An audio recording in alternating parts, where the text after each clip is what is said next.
Porque o Com todo respeito, o funk se foda, mano. Eita! O funk se foda, mano. O funk se foda, mano.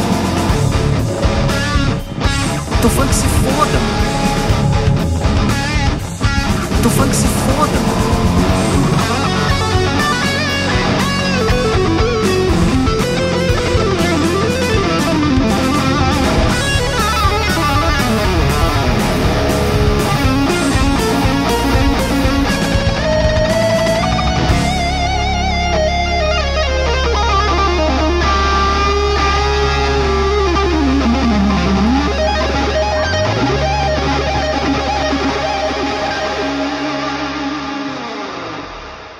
Salve, fofuras, tudo bem com vocês? Espero que sim, por aqui tá melhorando, viu? Me recuperando ainda de mortite, o ouvido tá fechado ainda, mas agora um pouco menos fechado, já consigo entender o que os outros estão falando, pelo menos. Essa semana eu me deparei com um trecho do podcast do Clay, e era o Andreas Kisser, do Sepultura, falando isso aí, ó. Porque Com todo respeito, o funk se foda, mano.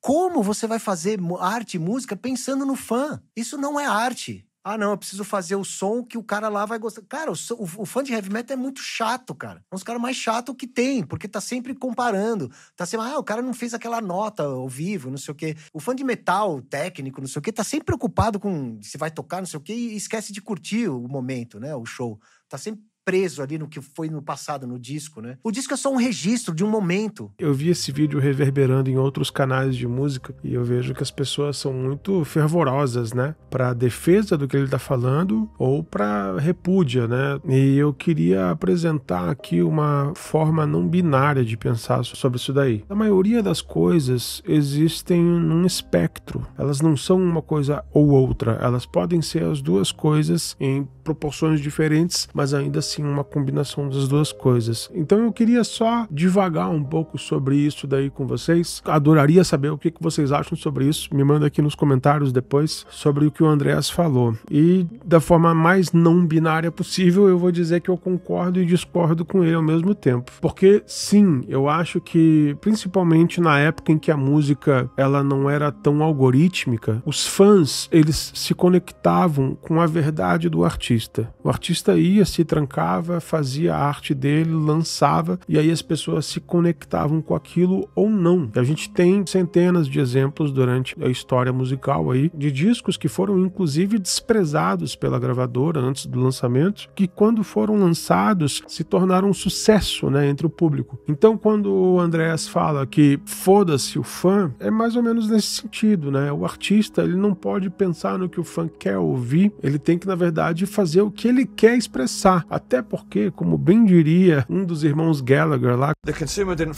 want Jimi Hendrix, but they got him. And the consumer didn't want Sgt. Pepper's, but they got it. And they didn't want the Sex Pistols, but they got it. Fuck the customer.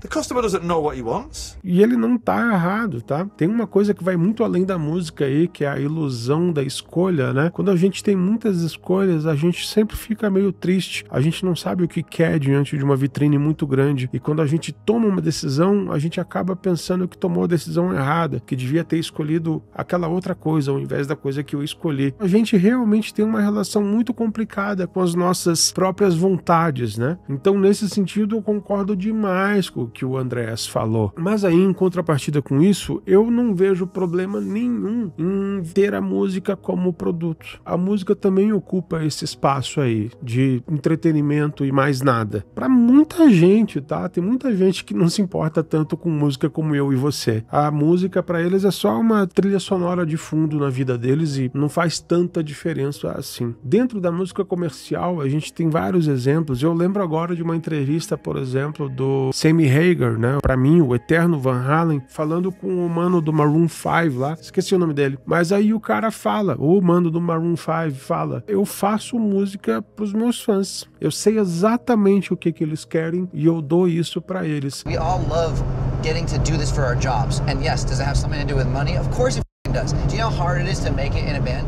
Não vejo nada errado com isso daí também. A música quase que como por encomenda, sabe? Não vejo problema nenhum em arte nenhuma feita por encomenda. Se a gente for ficar bravo com isso, as pessoas deveriam não achar mais graça na Capela Sistina lá. O Michelangelo fez aquilo só porque o Papa encomendou, então aquela arte tem menos valor. Vê como fica idiota? Eu acho sensacional que o Papa tenha encomendado aquelas artes com o seu Michelangelo e hoje a gente consegue desfrutar daquela beleza, sabe? E eu acho que na música não tem problema nenhum o artista fazer música on demand para os seus fãs, porque música acaba sendo um negócio que rompe gerações e aí vai ter uma nova geração que vai ter acesso àquela arte e vai assumir todo um novo significado e vai ser lindo. E tudo isso porque em algum momento o artista tentou agradar um fã. Tem bandas que estão aí há muito tempo fazendo um negócio muito parecido com o que sempre fez, porque eles sabem que é isso que os fãs querem. Não vejo nada errado com isso. E isso não quer dizer que eu não adore os artistas que vão contra isso tudo, tá? Eu dou um exemplo, o Metallica. O Metallica é uma das bandas que mais me influenciou na vida. Comecei a tocar guitarra meio que por causa do Metallica. E o Metallica é uma banda que foi extremamente criticada porque mudou muito ao longo da carreira, né? Então, quando eles eram bem trashzão, aí tinha os fãs lá, os cabeludo fedido, né? Os gosmento.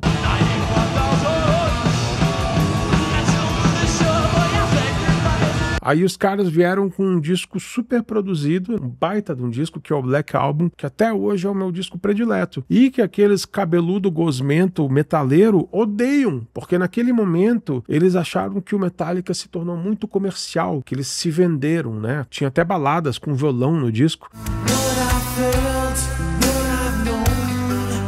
Os metaleiros ficaram putos, né? E pra mim é o melhor trabalho do Metallica até hoje. Aí, se não bastasse isso, depois eles fizeram um disco que ia pra uma estética bem diferente do metal moderno que eles tinham feito no Black Album.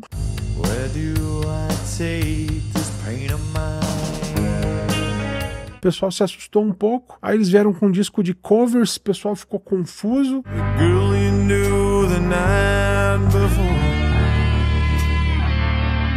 Aí depois eles vieram com um disco de new metal, o famigerado Saint Anger.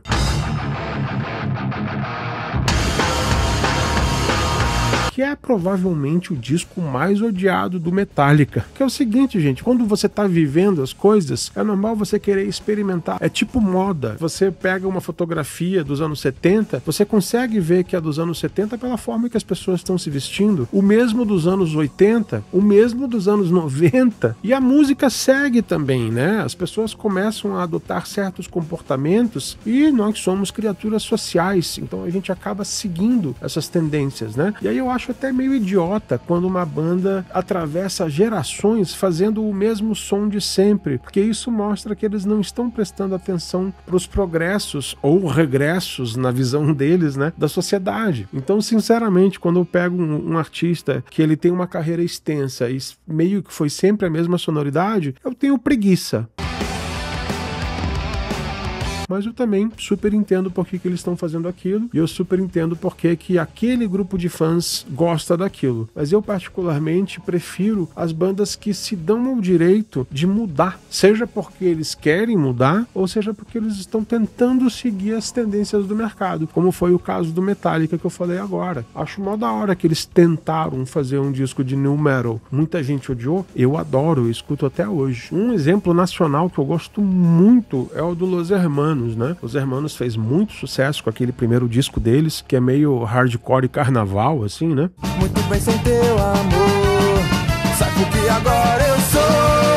E quando eles foram gravar o segundo disco, a gravadora falou, não vamos lançar esse negócio aí não. E eles bateram no peito e falaram, vamos lançar esse negócio aqui sim. E a gravadora demitiu eles, pra vocês terem ideia. O legal é que depois deles demitirem eles, a gravadora fechou, então bem feito. Mas o que aconteceu foi o seguinte, o Los Hermanos ali naquele momento acabou lançando um disco com uma estética sonora completamente diferente de tudo que estava acontecendo naquele momento.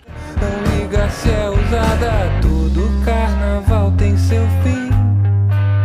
Então foi um momento de pura expressão artística. Eles não estavam preocupados com o que estava no rádio, eles não estavam preocupados com o que os fãs queriam. Eles foram lá e lançaram um disco completamente estranho para a época. E esse disco foi um estrondo que teve de banda depois copiando aquela estética sonora, não é brinquedo, tá? Eles acabaram desenvolvendo um cult following, assim, até meio assustador, sabe? Depois desse disco, eles consolidaram a estranheza deles com o Ventura, que para mim é a maior obra-prima do Los Hermanos.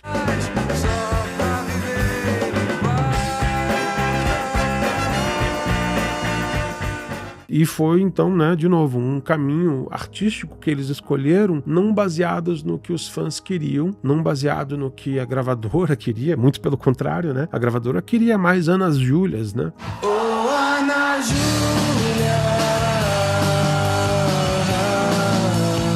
E eles vieram com aquele disco estranhão. Mas o resultado, vocês viram qual que foi, né? Uma aclamação do público, o maior movimento musical da minha geração. E olha que eu sou meio velho, tá? Eu nunca vi um negócio tão forte no Brasil. Desde os anos 90, que eu sou uma pessoa pensante, desde lá, eu nunca vi nada tão grandioso como o que o Los Hermanos fez.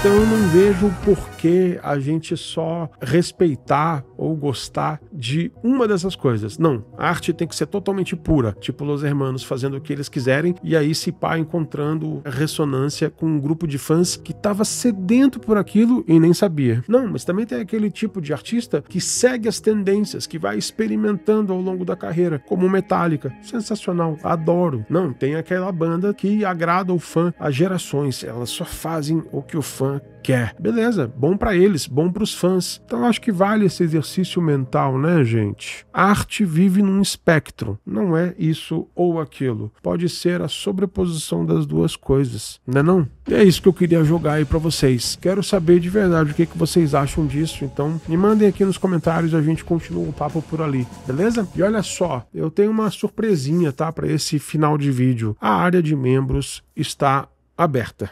Tá bom? Eu vou postar mais um vídeo daqui a uns dias falando um pouquinho mais sobre o formato que eu escolhi para a gente se comunicar por ali. Eu entendo que a maioria das pessoas que operam com a área de membros aqui no YouTube, elas acabam tendo 3 opções, né? Um, assim, que é só para você apoiar o canal, um que te oferece algumas coisas e outro que te oferece várias coisas. Bom, eu só vou apresentar 2 formas, tá? A primeira entrada vai ser só, assim, uma forma de você me apoiar de forma direta, tá? As pessoas que optarem por essa assinatura vão ter acesso aos vídeos com antecedência e é com essas pessoas que eu vou me comunicar mais nos comentários, tá? E aí vai ter um segundo passe que vai ser consideravelmente mais caro, mas ainda assim na casa de um serviço de assinatura aí, por exemplo. E aí ali sim a gente vai ter toda uma comunidade e eu vou atender às vontades de vocês em relação à parte didática mesmo. Muita gente me pergunta sobre curso e essas coisas, né? E eu acho complicado fazer um curso que seja,